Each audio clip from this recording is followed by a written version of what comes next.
I seen you had a falling out with Chris Brown. Yeah. You guys used to be cool back in the day? Yeah. What Yeah. all happened with, how'd you guys meet and everything? Oh, shit, damn. I ain't even gonna do I met through my boy. Um, we was, I met through Hood Boss. Okay. Yeah, he from Dallas or whatever. I met him through him, and that was the formal little what up, whoop, whoop at first. But Hood, we was fucking around. We was moving around at the time, dealing with each other.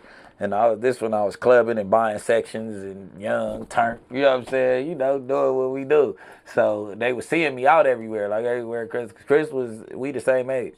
So it's like, nigga, wherever Chris was at, like, it was the hot spot in the city. I'm from the city. He lived in the city. So it was like, we was out every night. Then it came a point to where, remember they was calling Kid Ink the Chris Brown and Tyga clone, both together, like when he first came out. Okay. Yeah, so with the tattoos like Tyga, then he kind of looked like Chris. So they were saying that that's the little clone, right?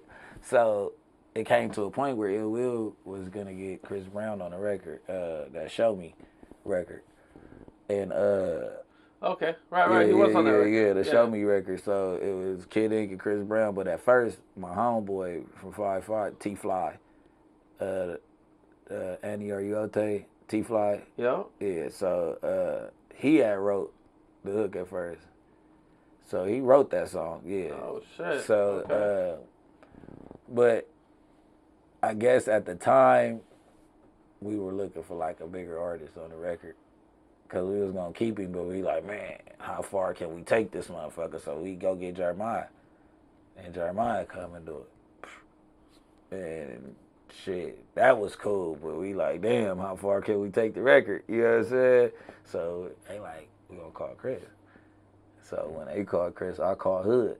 Like, man, we'll meet me at the studio, bring Chris up there, or we'll book wherever y'all at. We just get the room right next to y'all, you know what I'm saying? And that's how that kind of came about. I think that was at the record plant. Because we used to be at Paramount shit and like Encore out here, like, you know what I'm saying? So, yeah, that one was at the record plant right there. And that's what locked it in. Like that day, it was like, all right, cool. Now we every day. I used to be with him. Now we planning the video. He hyped about the song, but in the midst of this, he catch the probation problems and all that shit, and he goes to jail. So when the record drops, he's out, but then when it goes viral, he's in jail. So now Kid Ink gets all the shows off of that. You know what I'm saying? So like now that's what, not Kid Ink was talented. I ain't saying this would boost his career, but that actually put him out there. So now when they come home, they know it's Ink's song because Chris Brown could have overpowered it and took the song. So now they know it's Ink's record. You get what I'm saying? Yeah. And now we on the road on tour together and shit. And you know what I'm saying? But that the bond got closer because I stayed right there and I was fucking with Chris. We was more the same. You know what I'm saying? We drink lean, smoke, but that nigga's that nigga start fucking with the drugs, man. I told you, once a motherfucker get on drugs, I be cool. The attitude change. I'm too much of my own person to just sit there and watch you flip out all drugs and deal with you. Like, man, deal with yourself and come back around, nigga. Because I'm too solid of a person. He's a smoker, my boy. No matter how you cut it. Damn. That bad. It don't matter how you cut it. He was a J-Cat. Was there a particular incident or anything that kind of... It was a gang of incidents. Like, the last one is just like, we was at the, like, it was a gang of incidents, like, of us going back and forth, like, we'd be friends, and then he'd say some bullshit, just high, like, man, stop playing with me, boy. I'm sick, so I ain't one of them niggas that you just, nigga, your cousin and all them niggas that you be texting like that, crazy and shit, nigga. I ain't on your payroll. I ain't finna play like I like you, nigga. Like, when you talking like that, like, nigga, we could do whatever at that point. But it happened so many times to where it's like, all right, I'm on you this time. Like, whenever we, you know what I'm saying? Like, whenever we cross paths or whatever the case is, nigga, I'm about to, you feel what I'm saying? We go fight. I never kill cuz. I never do nothing to cuz. It's my boy. He did a lot for me, so nigga, you know what I'm saying? But I just can't deal with that type of shit.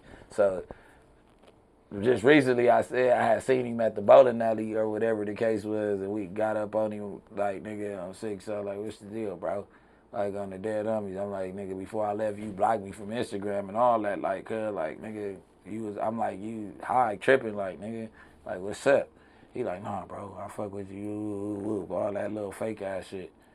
We supposed to connect, reconnect, whatever. So I just was tapping in with him one day after that, and he flashed again in the text like, "Nigga, I'm a grown ass man, nigga. I don't want to." I'm like, I'm the dead homies. I just asked where you finna be at tonight, nigga. Like, nigga, where y'all gonna be? I'm gonna pull up. He flash again. I'm like, oh, you think I'm your op? You just keep on trying to play cool when I'm in front of you, so don't nothing happen to you, nigga. I'm 6-0. Like, fuck you, nigga. Now it's on the record, nigga. Fuck you, nigga. It's up. Damn. Period, nigga. And that's all you think because of drugs? He was never like that before? Man, y'all see when he be glitching out on like, man, that nigga be glitching out, twitching and all type of shit. Hell yeah.